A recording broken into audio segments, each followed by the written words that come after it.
여러분 반갑습니다. 어서 오십시오. 노정렬의 시시각각입니다. 오늘도 우리 지역 핫 이슈와 현안의 핵심을 풀어보겠습니다.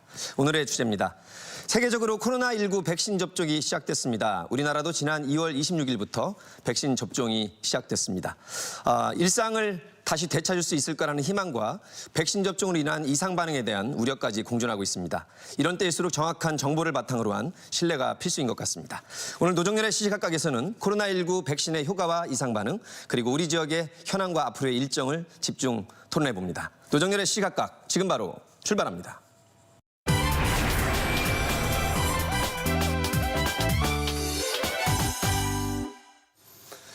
네, 국내에서는 지난 2월 26일을 시작으로 백신 접종이 시작됐습니다. 우리 지역에서도 일정과 순서에 따라 차근차근 진행이 되고 있습니다. 과연 일상으로 복귀하는 첫걸음, 이 백신에서부터 어떻게 성공할 수 있을지 이분들과 함께 건강한 도움 말씀 듣겠습니다. 대전시 보건복지국의 정혜교 국장과 함께합니다. 네, 안녕하십니까. 어서 오십시오. 충남대학교 병원 감염내과 김현숙 교수와 함께합니다. 네, 반갑습니다. 안녕하세요. 세종시 의사회 장선우 회장과 함께합니다. 반갑습니다. 안녕하십니까. 세 분의 좋은 도움 말씀 기대를 하고요. 먼저 관련 주제 영상으로 안내하겠습니다. 첫 번째라고 하니까 사명감 같은 거. 어제는 좀 불안하고 좀 두려운 마음도 있었는데 오늘 시작으로 해서 집단 면역이 잘 형성이 되면 자유롭게 일상으로 돌아가는 이런 날이 빨리 올 수 있기를. 여러분 안녕하십니까. 그때는 몰랐던 일상의 소중함, 코로나19가 없던 그 일상으로 돌려놓기 위한 백신의 시간, 그 시계바늘이 한 칸씩 움직임을 시작했습니다. 오늘 아침 9시 전국의 보건소와 요양병원에서 백신 접종이 시작됐고 5,266명이 무탈하게 첫날 접종을 마쳤습니다. 오늘 오전 9시 서울 마포구 보건소의 첫 접종자는 푸르메 재단 어린이 재활병원의 김윤태 원장이었습니다. 대상자입니다. 문재인 대통령과 정은경 질병관리청장이 입구에서 김 원장을 맞이했습니다. 안녕하십니까. 역사적인 1호 접종이신데 접종하는 것 좀 지켜봐도 되겠습니까? 예, 영광입니다. 예. 접종실에 들어선 김 원장이 팔뚝을 걷고 앉았습니다. 안 아프게 놔주세요. 네, 최선을 다하겠습니다. 아니, 의사 선생님이신데 누구나 다 아프죠. 그리고 백신 접종이 이뤄졌습니다. 네. 26일, 27일 일반인 또 수도권 소재 의료진을 중심으로 백신 접종이 시작됐습니다. 우리 지역도 지난 3일께부터 시작이 됐고요. 먼저 우리 정 국장님께 대한민국 전체 현재 백신 접종 진행 상황과 일정을 먼저 여쭙겠습니다. 이제 말씀하신 것처럼 2월 26일부터 전국적으로 요양병원하고 요양시설에 계신 의료진이나 종사자들, 입소자들에 대한 접종이 시작됐습니다. 이번 대상자는 전국적으로 한 43만 명 정도가 되고요. 제가 이제 알아보니까 3월 4일 0시 기준으로 약 15만 명 정도, 30% 좀 넘게 접종이 진행되고 있고요. 우리 지역에서도 마찬가지로 요양병원, 요양시설에 대해서 3월 4일 기준으로 한 35% 정도 접종을 하고 있습니다.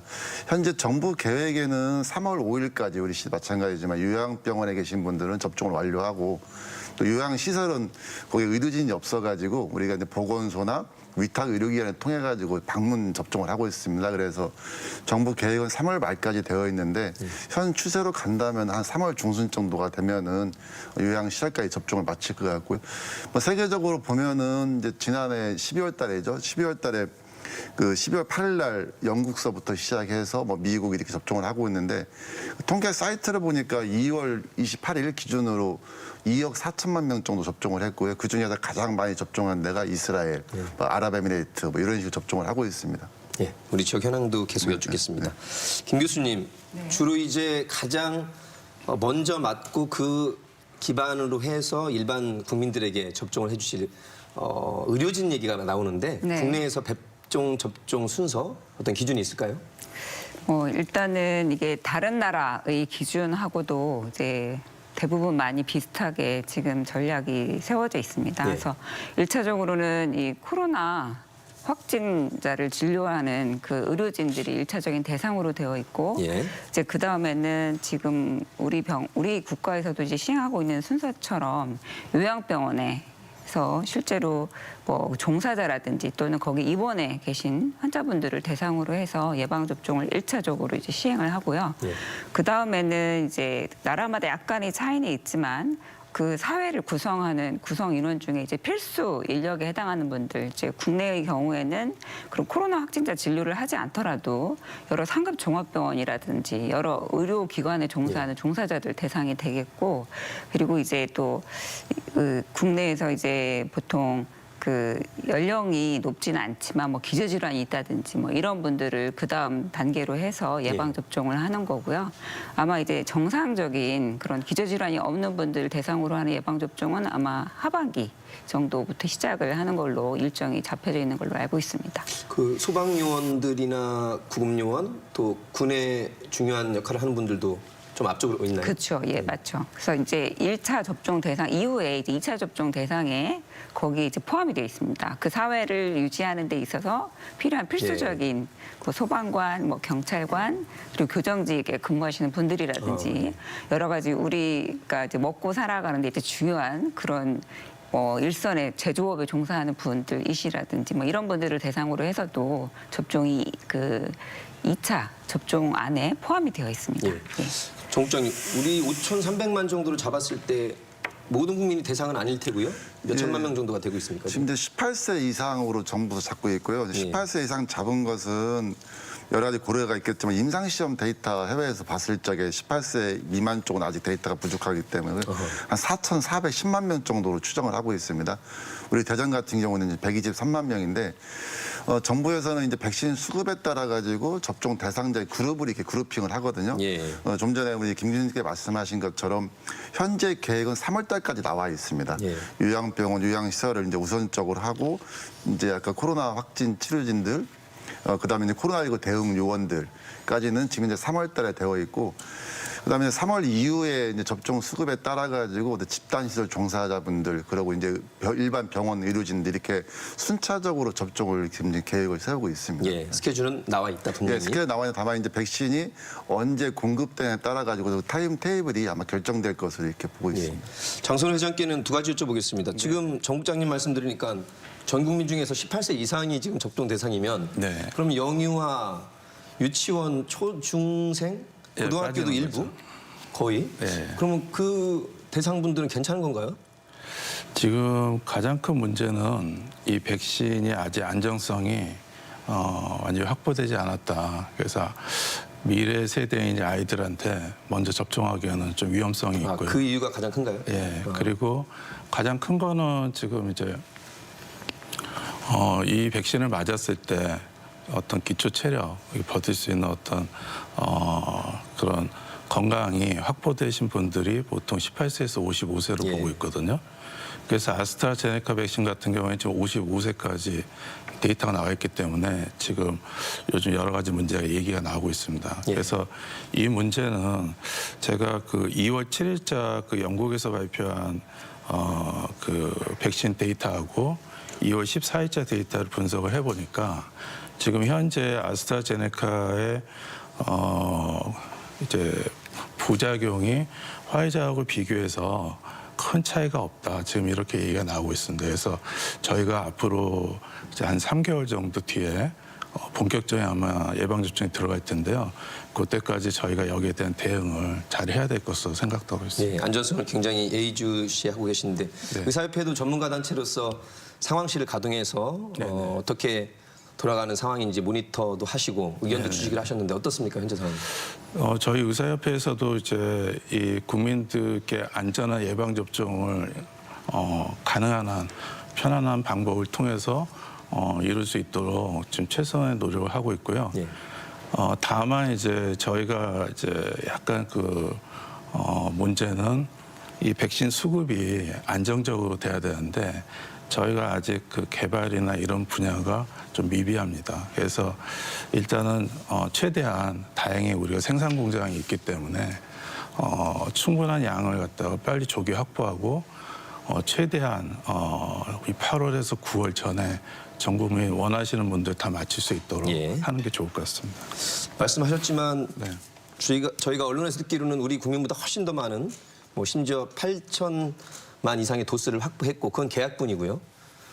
공급분이 이제 순차적으로 잘 그때그때 공급이 돼야 되겠죠, 교수님. 네, 그렇죠. 미국 같은 경우는 은퇴자들 또 주 연방 군의 의료진까지 다시 모아서 네. 빨리 접종하겠다는 그 바이든 대통령의 계획까지 있었는데 우리나라의 의료진의 지금 상황은 어떻습니까? 일단은 뭐 국내에서도 실제로 예방접종 센터 중심으로 해서 예방접종이 이루어지고 있는 경우에는 그 센터로 지정된 그런 의료기관에서 이제 1차적으로 의료진들을 이제 수급을 하는 걸로 알고 있고요. 그 밖에 이제 좀 구 단위로 이렇게 이제 점점 퍼져나가는 상황에서는 그때 이제 그 의료기관에서 이제 사실 1년 내내 예방접종을 담당할 인력을 계속적인 수급을 장담을 하기는 좀 어려운 상황이어서 아마 의사협회에서도 이제 좀 지금 뭐 예진이라든지 이제 그 예방접종 관련한 좀 유휴 인력들을 좀 많이 이제 모집을 하고 있는 걸로 알고 있고 간호사 쪽도 마찬가지인 걸로 알고 있습니다. 그래서 현장에서 근무하는 의료진들은 어쨌든 계속 현장에서 실제 환자들을 담당을 해야 되기 때문에 그 외에 유휴 인력들을 좀 가능한 한 동원해서 그런 예방접종을 위해서 투입을 해야 되지 않을까 이렇게 생각이 됩니다. 말씀 들어보니까 기존에 병원을 찾아오시는 그 진료는 진료대로 유지를 당연히 해야 되는 것이고요. 네네. 그거 말고도 유효 인력이라는 표현이든 아니면 이 백신 접종 특화 인력이든 어떻습니까? 일단 중요한 건 이제 전략을 잘 짜야 되겠습니다. 저희가 이제 지금 현재 나오고 있는 걸 보면 기저질환이 있으신 분들이 부작용이 많이 발생이 되기 때문에 다행히 저희 나라는 이제 전국민 건강보험으로 나라에서 우리나라는 검진을 할 건강보험이 수가 잘 돼 있는 있거든요. 편이죠. 그래서 좀 그 시기를 당겨가지고 앞으로 이제 한 2-3달 정도 여유가 있을 때 검진을 일단 기저질환이 있으신 분들을 전부 다 먼저 해드리고 그다음에 지금 외국 같은 경우에는 어떤 나라는 이제 예방접종 맞기 전에 항체 검사를 할 필요가 없다. 또 어떤 나라는 항체 검사를 할 필요가 있다. 이렇게 나눠지고 있는데 저희가 이제 장기적인 어떤 연구에 필요한 데이터를 얻기 위해서는 예방접종 맞기 전에 이런 항체 그 유무를 확인하는 검사를 미리 같이 한다면 우리가 어떤 부작용도 줄일 수 있고 나중에 예방접종을 맞고 나서 항체가 생겼다는 걸 완전히 확인시켜 드릴 수가 있기 때문에 국민들을 훨씬 더 안심시켜 드릴 수 있는 방법이 되지 않을까. 3월 초 현재까지는 어떻습니까? 항체 검사를 하고서 접종합니까? 지금 그게 아직 결정이 안 된 것 같습니다. 그래서 이제 질병청에서도 아마 고민이 많은 것 같고요. 모든 게 다 이제 예산이 들어가기 때문에 그런데 지금 항체 검사는 제 개인적인 생각입니다만 일단 먼저 해야 된다. 예전에 지금 작년 같은 경우에 일부 국민 대상으로 해서 했는데 너무 적게 나왔다 항체가. 그런데 그때 상황하고 지금하고 어떻게 바뀌었는지도 저희가 알아야 됩니다. 그래서 항체 검사를 해서 항체가 없는 상태에서 저희 예방접종하고 나서 항체가 얼마나 생겼는지 이거를 갖다 정확하게 분석하는 것도 굉장히 중요하다고 생각합니다. 장 회장님 말씀 들어보니까 아니요, 항체를 저는 하고 나면 시기와 반대입니다. 비용 반대예요? 예. 저희가 토론 시간이기 때문에 말씀해 주십시오. 왜냐하면 이게 항체를 전 국민을 대상으로 해서 항체 조사를 한다는 게 시간도 굉장히 많이 걸리고 비용이 또 굉장히 많이 발생하는 부분이고요. 실제로 이게 뭐 확진자들 중에서도 이제 항체가 생성이 되지만 이게 얼마나 지속되는지 뭐 이게 장기간 지속될 가능성보다는 이제 되게 빠른 기간 내에 항체가가 떨어지는 쪽으로 많이들 연구 결과가 나와 있거든요. 그런 상황이기 때문에 이거를 일일이 뭐 항체를 검사를 해서 그래서 항체가가 나오면 그럼 항체가가 몇인 경우를 컷오프로 잘라가지고 이걸 예방 접종을 할 것이냐 안 할 것이냐 이런 거에 대한 연구 결과도 충분하지 않기 때문에 현재로서는 일단은 그런 항체 검사를 하는 것보다는 일단은 계속적으로 예방접종을 빨리 시행을 해서 일정 수준의 그런 예방접종 인원수를 확보하는 게 중요할 것 같습니다. 그래서 계속 강조되고 있지만 허드 이뮤니티라고 해서 군중 면역 체계가 70% 정도는 확보되어야 우리가 이 코로나를 종식시킬 수 있을 것이다라고 이제 초기에 예측을 했던 것처럼 그래서 예방접종의 그 목표 인원수에 빨리 도달하도록 예방접종을 시행을 하는 것이 사실은 더 중요한 상황인 것 같습니다. 저도 이제 비슷한 생각을 갖고 있는데 우리가 이제 의료 인력이 부족 문제, 수급 문제에 대해서 이제 아까 이제 회장님도 말씀하시고 교수님 말씀하셨는데 지금 이제 그 두 가지 방식으로 접종을 한다고 보시면 되거든요. 기존에 있는 그 병의원들, 우리가 이제 인플루엔자 백신 맞으러 가까운 병의원 가지 않습니까? 네.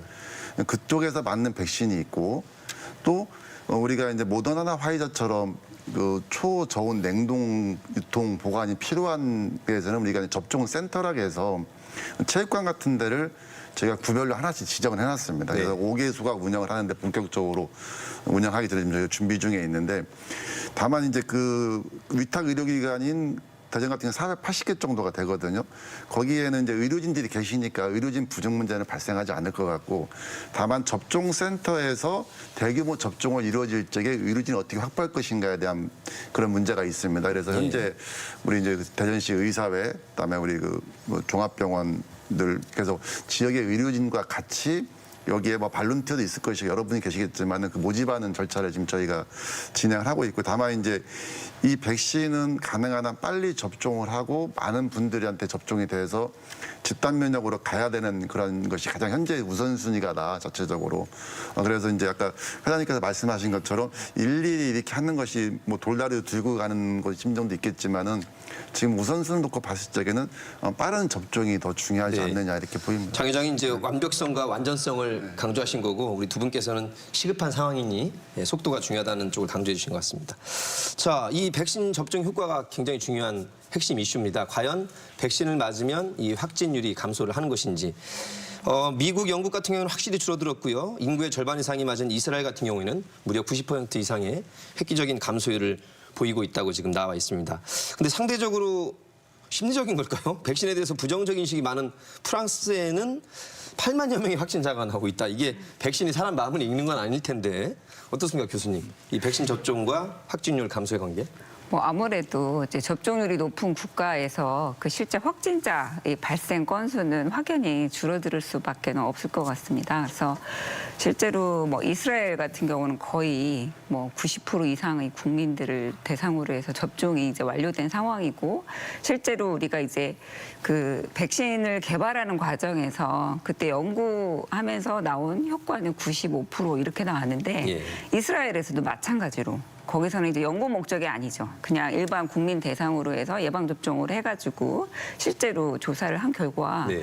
거의 일치한 94% 정도의 효과를 보인 거잖아요. 그래서 뭐 당연히 백신 접종을 많이 하면 그만큼 환자 발생 건수는 확연히 줄일 수 있을 거다라고 예상을 하고 있습니다. 그러니까 승인이 나왔겠지 여불로. 이제 그 어린이집하면 시소가 있지 않습니까? 시소가 이렇게 위아래 이렇게 움직이는 것처럼 백신 접종 인원이 더 많을수록 근데 확진자 수는 줄겠지만은 근데 다 모든 것이 사람들이 이제 움직이다 보니까 야 백신이 시작됐으니까 이제 끝났어 모든 것이 그러니까 좀 굉장히 느슨해지는 경우가 있거든요. 다른 원인이 개입할 수 그렇습니다. 있다. 그래서 예. 보니까 이스라엘도 그렇고 다른 나라도 보면 접종할 적에 하고 나서 중증 환자나 뭐 사망률 이런 것은 확연하게 감소가 되고 있지만은 예.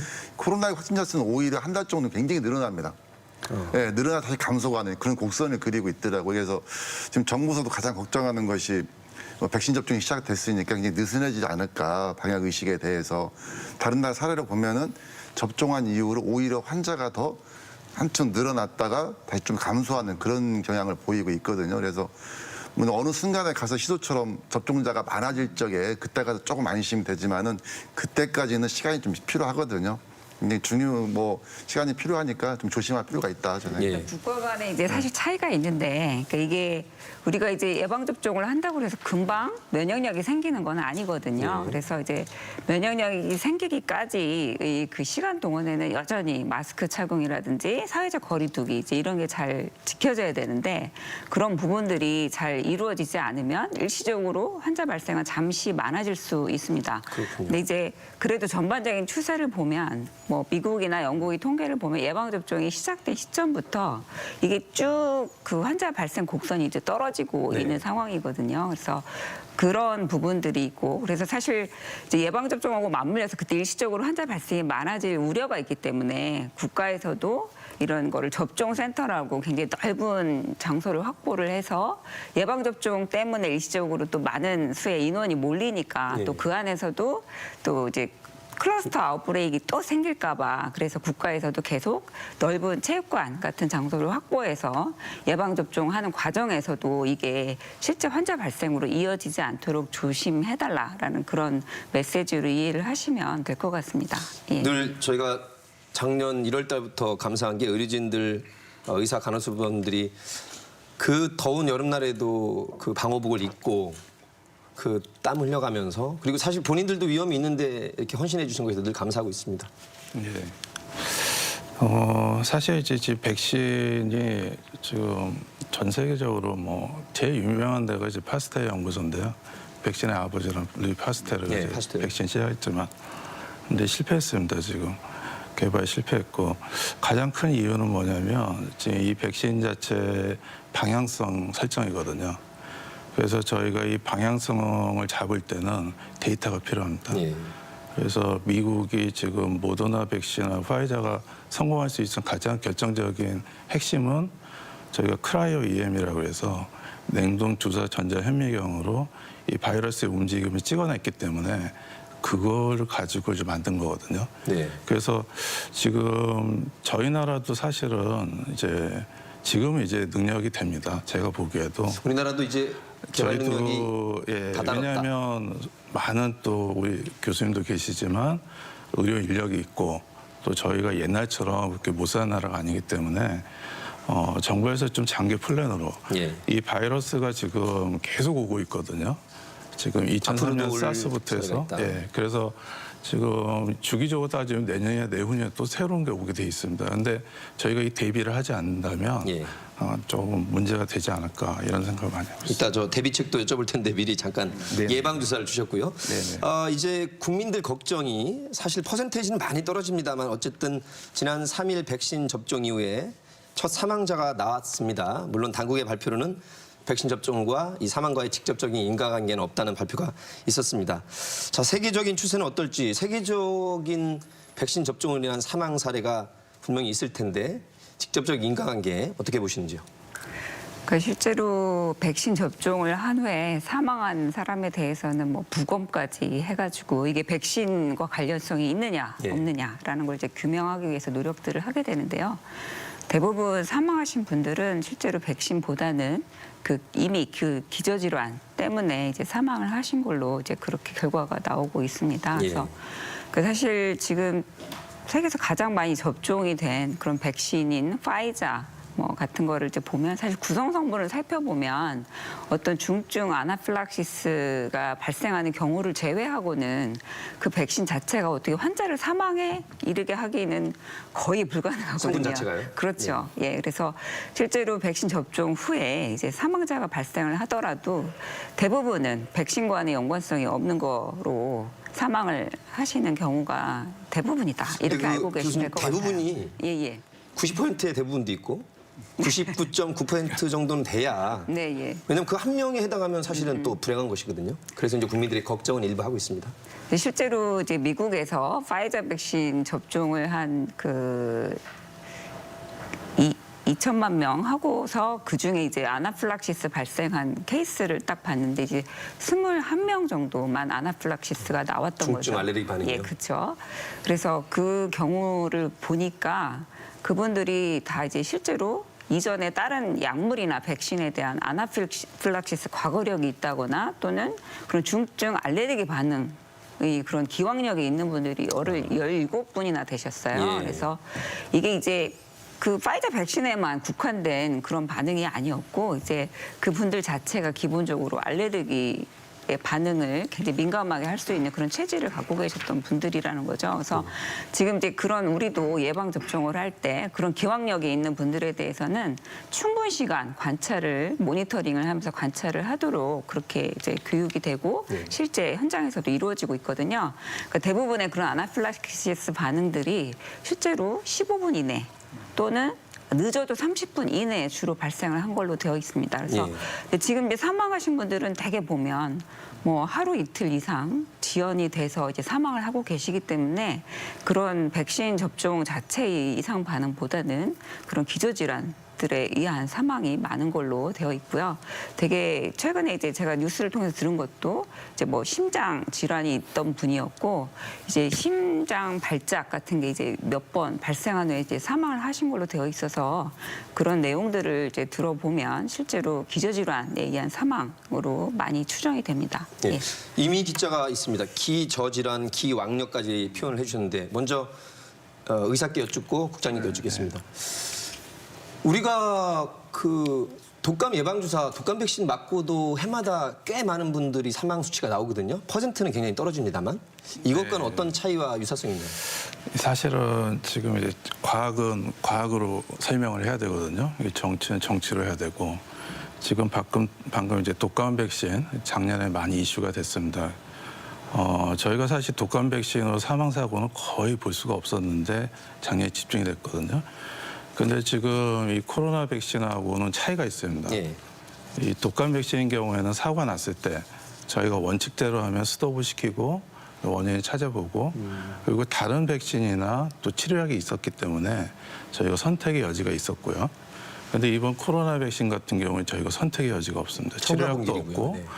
다만 이제 파이오니아 좀 먼저 선구자적인 정신으로 좀 영국하고 미국에서 지금 아스트라제네카하고 파이자, 모더나 백신을 맞았는데요. 지금 미국 같은 경우에는 이제 그러니까 작년 12월 14일부터 올해 2월 18일까지 이 부작용 보고가 있었는데 1,095명이 사망한 걸로 되어 있습니다. 그리고 영국은 지금 사망자에 대한 지금 통계가 나와 있는데 파이자를 맞았을 때 173명. 예. 그리고 이제 최근 2월 14일날 보고는 197명으로 보고가 됐고요. 그리고 아스트라제네카는 150명 사망, 그리고 이제 2월 14일은 205명 사망입니다. 이게 퍼센테이지로 따지면 0.0018에서 0.003. 0.0018. 예. 그러니까 한 10만 명당 한 명에서 3명 정도. 예. 그래서 저희가 지금 그 나라는 이해를 해야 됩니다. 왜냐하면 지금 영국 같은 경우에는 치사율이 걸렸을 때 15%까지 올라가고 있고요. 그래서 저희가 이제 과학적으로 설명을 드려야 됩니다. 코로나 백신을 안 맞고 코로나 감염이 됐을 때 사망률이 굉장히 높기 때문에 차라리 백신을 맞고 좀 더 안전한 방향으로 가야 된다. 그래서 좀 뭐 학술적으로 설명을 드리고 그다음 동의를 구해야 될 것 같습니다. 왜냐하면 이거는 강제적으로 한다는 거는 사실 쉽지 않은 문제입니다. 그래서 국민들께 과학적으로 설명을 좀 드리고 접근하는 방법이 최선의 방법이 아닐까 이런 생각을 합니다. 현재 행정적으로도 동의서와 확인서는 쓰죠? 예, 이번 백신에 대해서는 어떤 백신을 맞을까에 대한 선택권은 없지만은 내가 조금 여러 가지 상황을 놓고 봤을 때 백신을 접종하지 않겠다 그러면은 안 맞아도 됩니다. 예, 중요한 포인트입니다. 예. 그리고 이제 작년에 인플루엔자 백신에서 많은 분들이 이제 뭐 인과관계를 찾고 돌아가신 분이 있었지만 사실상 인과관계 나온 건 없었거든요. 제가 알기로는. 그리고 우리나라에서 역대 백신 중에서 인과관계 규명된 것이 제 기억으로는 한두 건 정도 있는 걸로 알고 있습니다. 좀 몇 년 전쯤에. 예. 그리고 이번 이제 코로나 백신 같은 경우는 아까 제가 말씀드렸지만 2월 말까지 2억 4천만 명 이상이 이제 접종을 했었고. 전 세계적으로. 예. 3월 3일 날 질병청 발표를 보면은 이 백신과 사망과의 직접적인 인과성은 아직까지 보고된 게 없다라고 얘기를 하고 있거든요. 그렇기 때문에 물론 이제 뭐 우연의 일치일 수도 있고 여러 가지 있겠지만은 다만 이 코로나19 백신이 직접적으로 사망의 원인이 되는 것은 없었다. 2억 4천만 명이 접종을 했을 경우에. 그렇지만은 접종 이후에 며칠 사이에 돌아가신 분들은 뭐 전 세계적으로 많이 나타나고 있습니다. 그래서 현재 정부에서 얘기할 적에는 백신으로 인한 직접적인 사망 같은 건 없으니까 안심하고 안전성은 확보가 됐다라고 하는데 특히 이제 이번 이제 코로나 백신 같은 경우는 과거 다른 백신처럼 좀 짧은 기간에 개발했지 않습니까?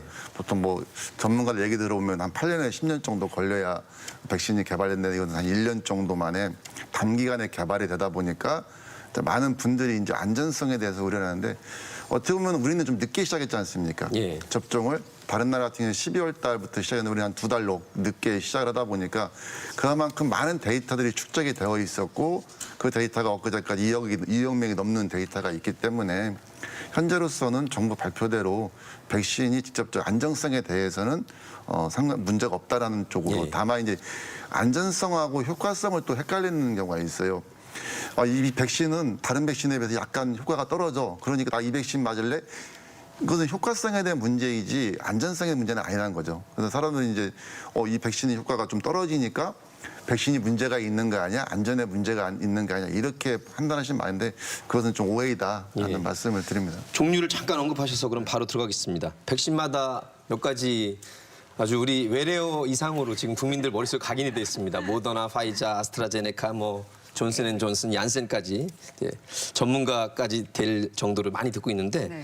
어떤 차이가 있는지 냉동을 어떻게 시켜야 되는 것이 있고 그렇게 아는 것도 있고요. 한번 교수님이 네. 짚어주시죠. 일단은 가장 많이 알려져 있는 파이자나 모더나 백신은 mRNA라고 하는 거를 기반으로 한 백신입니다. 예. 그래서 말 그대로 우리가 이제 면역력을 형성하도록 하기 위해서 이제 코로나 바이러스 표면에 있는 스파이크 프로틴 에 대한 생긴 항체를 거예요. 예, 그 항체를 몸에서 만들게 하는 게 중요한데 그래서 그 스파이크 프로틴을 만들어낼 수 있는 메신저 RNA라고 생물 시간에 아마 들어보셨을 거예요.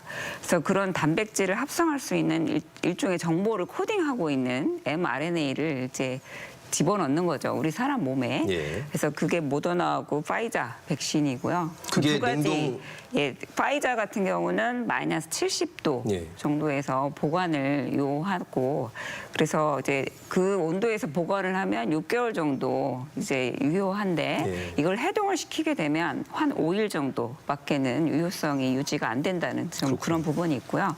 그다음에 이제 모더나 같은 경우는 마이너스 20도 에서 냉동 보관을 하면 그게 이제 6개월 정도 또 유효하게 됩니다. 예. 그래서 이제 두 가지가 이제 그런 특징 때문에 약간 그 특정 의료기관에서 예방 접종을 할 수밖에는 없는 예. 그런 상황입니다. 냉동 유지 예, 조건이 그렇죠. 있으니까. 초저온 냉동고가 사실 갖춰져 있어야 되거든요. 그래서 그런 부분이 있고 그다음 많이 들어보신 게 이제 아스트라제네카 백신인데 그거는 소위 벡터 기반 백신이라고 얘기를 합니다. 그래서 침팬지 아데노바이러스를 벡터로 이용을 해서 우리 몸에는 아까 말씀드린 스파이크 프로테인 정보를 코딩하고 있는 이건 DNA가 들어가는 백신이죠. 네.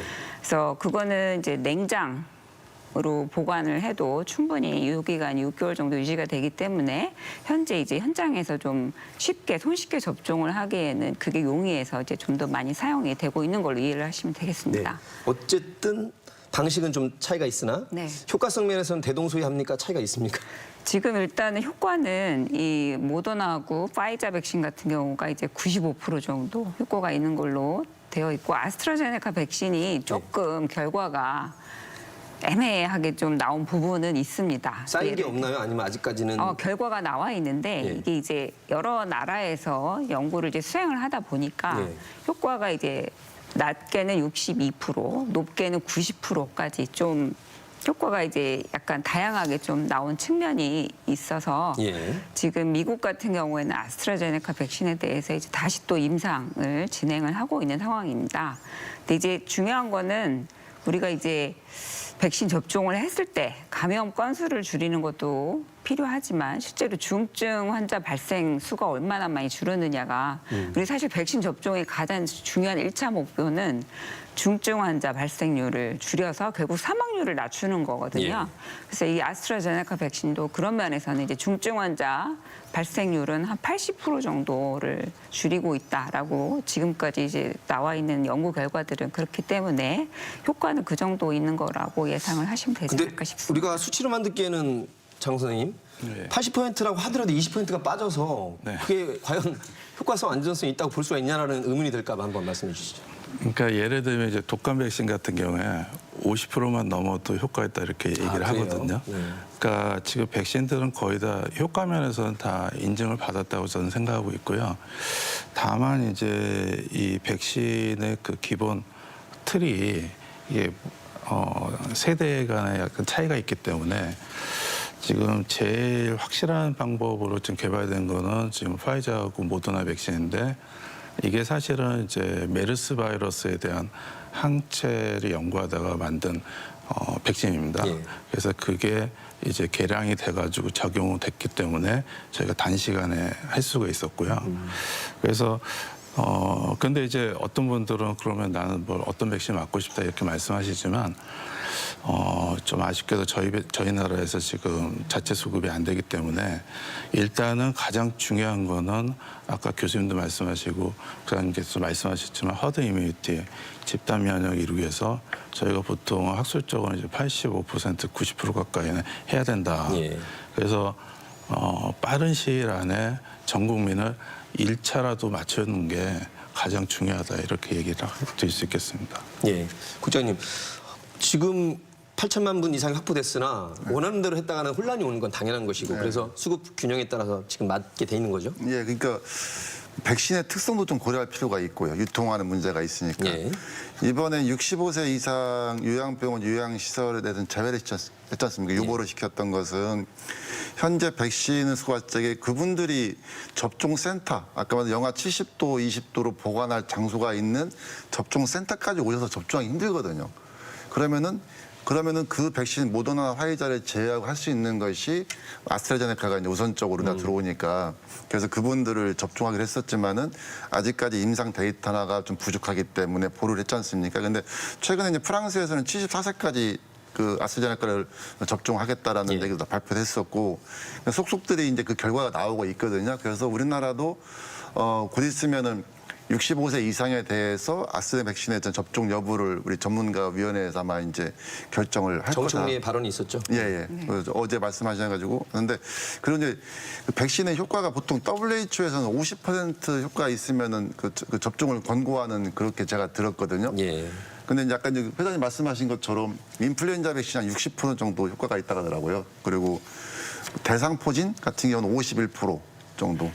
그러니까 이제 때마다 접종 후 예방 효과가 달라집니다. 예. 그렇게 해서 그렇게 이제 그 여러 가지 그 백신 수급에 따라 가지고 점점 대상자를 이제 넓혀가면서 이렇게 진행될 겁니다. 예. 자, 안전성 우려에 관한 이슈가 뭐 가짜 뉴스인데요. 백신을 맞으면 유전자 변이가 온다. 안면마비와 불임증을 유발한다. 심지어 백신 맞으면 당국의 조종을 받는다. 뭐 주입을 한 것 아니냐. 음모론성까지 나오고 있는데 사실 여부는 말씀해 주시고요. 왜 이런 확인되지 않은 유언비어성 가짜 뉴스들이 뭐 많이는 아니지만 그래도 꽤 돌고 있을까요? 아무래도 지금 mRNA 백신이라든지 그 벡터 기반 DNA 백신 같은 것들이 그동안 인류 역사상 한 번도 백신으로 사용돼 본 적이 없는 그런 타입의 백신들이기 때문에 예.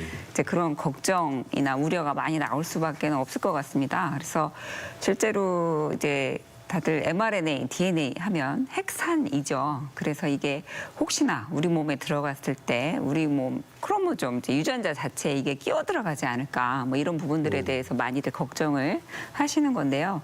뭐 그런 걱정은 이제 충분히 이해가 됩니다만 그 가능성은 거의 제로에 가까울 정도로 낮다. 그래서 물론 이제 이게 mRNA냐 DNA냐에 따라서 이제 좀 차이는 있을 수 있고 그래서 이제 그 만에 하나의 가능성에 대해서도 사실 이제 안전성 검증이라는 부분에서는 계속 끝까지 연구를 해야 되고 네. 밝혀 나가야 되는 부분이긴 합니다만 현재로서는 일단 그 가능성이 매우 희박하다 뭐 이렇게 이해를 하시면 되죠. 거의 제로에 가깝다는 말씀해 주셨습니다. 자, 가장 핵심적인 두 번째 질문 여쭙겠습니다. 백신 맞은 분은 다음에 또 안 걸리는 것인지 변이 바이러스도 등장하고 있는데 그에 대한 대책은 어떤 것인지 장 회장님께 여쭙겠습니다. 이제 백신을 맞고 나서 만약에 이제 항체가 생성이 되면 저희가 그 우리 몸은 이제 두 개의 면역 체계가 있습니다. 이제 T셀이라는 체계, 그 B셀이라는 체계가 있는데 B셀이라는 체계에서 항체가 나오게 됩니다. 여러 번에 걸쳐서 공격을 받았을 때 초기에 몇 차례는 막아낼 수는 있지만 나중에 또 걸릴 수도 있습니다. 그렇지만 가볍게 넘어갈 수 있겠다. 걸릴 수도 있지만 가볍게 넘어갈 가능성이 우리 높다. 몸에 이제 B셀 라인에 있는 기억세포에서 이 바이러스에 대한 정보를 갖게 됐기 때문에 예. 그래서 어느 정도는 막을 수가 있다 이렇게 되어 있고요. 근데 이제 가장 중요한 건 뭐냐면 이제 국민들께서 이제 불안해하시는 가장 큰 이유가 이 정보의 부재라고 생각합니다. 그러니까 지금 현재 예. 질병청도 그렇지만 이제 예방접종이 들어가면 뭐가 문제가 되고 이거를 연구국이 하는 것처럼 예. 이렇게 사실대로 밝혀주신다면 국민들이 논문을 원하는 게 아닙니다. 그 지금 논문 각 회사들도 지금 오픈 리뷰라고 해서 정식 논문으로 실지 않고 있거든요. 코로나에 대해서는. 왜냐하면 확실한 게 없기 때문에. 그래서 정부에서는 그 연구한 거나 이런 거를 지금 당장 어떤 논문 내가 이런 게 몰입해서는 안 되고요. 지금 이 데이터를 그대로 발표하는 거. 국민들이 원하시는 건 그거거든요. 지금 사실이 어떻게 돌아가고 있느냐. 그러니까 옛날에 정조대왕 때 어떤 유언비어가 돌면 신하들을 모아서 계유를 시켜라. 그래서 저도 그때 이게 무슨 뜻인가 찾아보니까 불확실한 게 나타나면 국민들한테 이 설명을 잘 해드려갖고 이해를 시키도록 해야 됩니다. 예. 그래서 지금 이 부작용 문제도 국민들께 설명을 충분히 드린다면 어느 정도 다 이해를 하시리라고 생각이 됩니다. 예. 이제 마무리를 지을 시점이 된 것 같습니다. 각 분야에 따라서 집단 면역 언제쯤 가능할지 좀 예상돼 주시고 기대도 해주시고요. 또 코로나19 K방역이 정말로 조금 더 이른 시기에 성공하려면 어떤 노력들이 필요할지 뭐 의학적 관점, 사회적 관점 다 좋습니다. 먼저 늘 겨자색만 보면 감사하고 안전에 대해서 신경 쓰는 우리 공직자분들께 감사합니다. 우리 정장님께 여쭙겠습니다. 이제 정부 목표가 이제 가능한 9월까지 접종을 완료해서 11월 달경에는 집단 면역을 형성하자는 목표를 하고 있거든요. 제가 봐서는 백신 수급이 원활하게 되고 있다면은 우리나라가 그 백신 접종 체계는 잘 갖춰져 있습니다. 그래서 그런 접종하는 데에서는 큰 문제가 없지 않을까 생각이 되고요. 다만 이제 가장 큰 걱정은 제가 서두에서 말씀드렸듯이 11월까지 가면은 그때는 마스크를 벗을 수 있는 거냐 뭐 이렇게 예. 하지 않습니까? 그렇지만은 아직까지 좀 갈 길이 좀 멀다고 저는 봐요. 그 사이에 어떻게 우리가 새로운 코로나 확진자 수를 줄여 나가느냐는 그런 방역에 대한 또 문제가 있고요. 또 한 가지는 접종을 차질 없이 진행하는 문제가 있을 것 같고요. 이런 것들이 같이 병행해서 집단 면역 형성 때까지 이제 가야 된다라고 보고 있고요. 또 우리만 다 접종을 했다고 해서 안전한 건 아니지 않습니까? 지금처럼 모든 세계가 이렇게 같이 움직이고 있는데 제가 데이터를 보니까 뭐 아프리카나 그런 쪽에서는 2023년도에나 가야 접종이 시작된다고 합니다. 어떻게 보면 우리가 유럽이나 미국 이쪽에서 12월 달부터 우리는 2월 달에 시작했지만은 전 세계적으로 가려면 앞으로 3년이라는 시간이 더 필요하다. 접종하는 데만요. 예. 그렇기 때문에 물론 그런 꿈을 꾸고 있지만은 그런 꿈을 좀 더 빨리 실현하기 위해서 다 같이 좀 예. 수치도 지키면 노력해야 되지 않을까 생각합니다. 장기적인 마음가짐도 필요한 것 같군요. 김 교수님. 네, 아까 이제 효과에 대해서 이제 확률로 말씀을 드렸는데 들으신 것처럼 모든 백신이 뭐 예방 효과를 100% 갖고 오면 좋겠지만 그런 백신은 사실 만들어지기가 정말 어렵거든요. 그래서 백신 접종을 한 이후에 정말 그 사람한테 방어 면역이 생겼느냐, 그거는 실제로 검사를 다 해보지 않는 한 알 수는 없는 상황이기 때문에 백신 접종만으로 이제 나는 코로나 노출이 돼도 안 걸린다. 뭐 이렇게 아무도 안심을 할 수는 없는 상황이기 때문에 예.